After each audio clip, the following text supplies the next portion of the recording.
ایک مرد ہے، اس نے اپنی بیوی کو طلاق دے دی، چھوٹا بچہ ہے جو دودھ پیتا ہے، طلاق کے بعد بیوی شوہر سے الگ ہو گئی، بچہ تو مرد کا مانا جاتا ہے، بیٹا یا بیٹی جو بھی ہے، بچہ تو باپ کا ہے، شرعاً باپ کا ہے۔ اب یہاں کیا کہا جا رہا ہے؟ ماں سے کیا کہا جا رہا ہے؟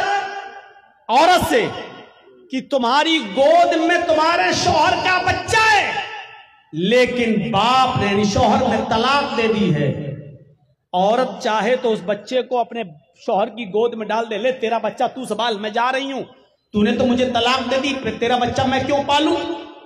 جائز ہے، ماں کہہ سکتی ہے یہ، کیونکہ بچہ باپ کا مانا جائے گا۔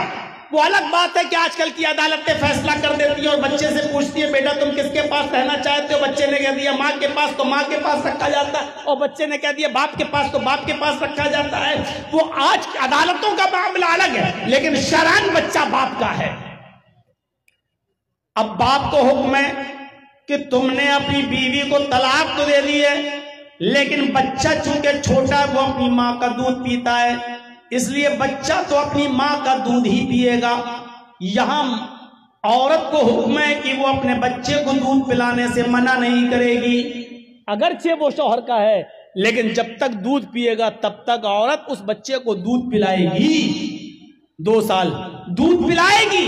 اور باپ کو حکم یہ دیا جا رہا ہے کہ جب تک وہ بچہ اپنی ماں کا دودھ پیے گا اس وقت تک اس کے کھانے کا، پینے کا، پہننے کا خرچہ پورا کا پورا باپ اٹھائے گا، شوہر اٹھائے گا اس کا۔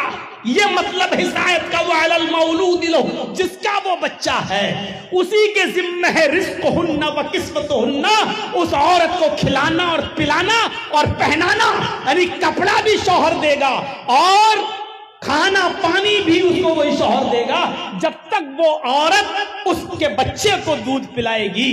لیکن یہ کھانا پینا اور خرچہ کتنا دے گا شوہر؟ بالمعروف، سماج میں جو چلن ہے، سماج میں جو دستور ہے وہ خرچہ دے گا۔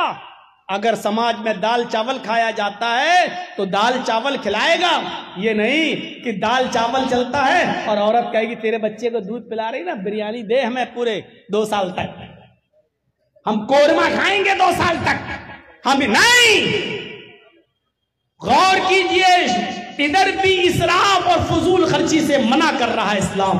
کیا کہہ رہا ہے؟ رزقهن وکسوتهن بالمعروف، کپڑا بھی پہناؤ گے تم، لیکن جو سماج میں چلتا ہوگا، اگر 500 روپے کی ساڑی چلتی ہے تو 500 روپے کی ساڑی تمہیں دینا ہے، اگر 500 روپے کا کپڑا چلتا ہے تو 500 روپے کا کپڑا تمہیں لے کے دینا ہے۔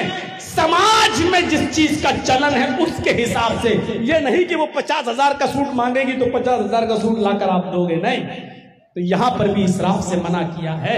میرے بھائیوں، جب فضول خرچی دین کے کام میں جائز نہیں ہے تو ناجائز کاموں میں اور غیر شرعی کاموں میں کہاں سے جائز ہو جائے گی؟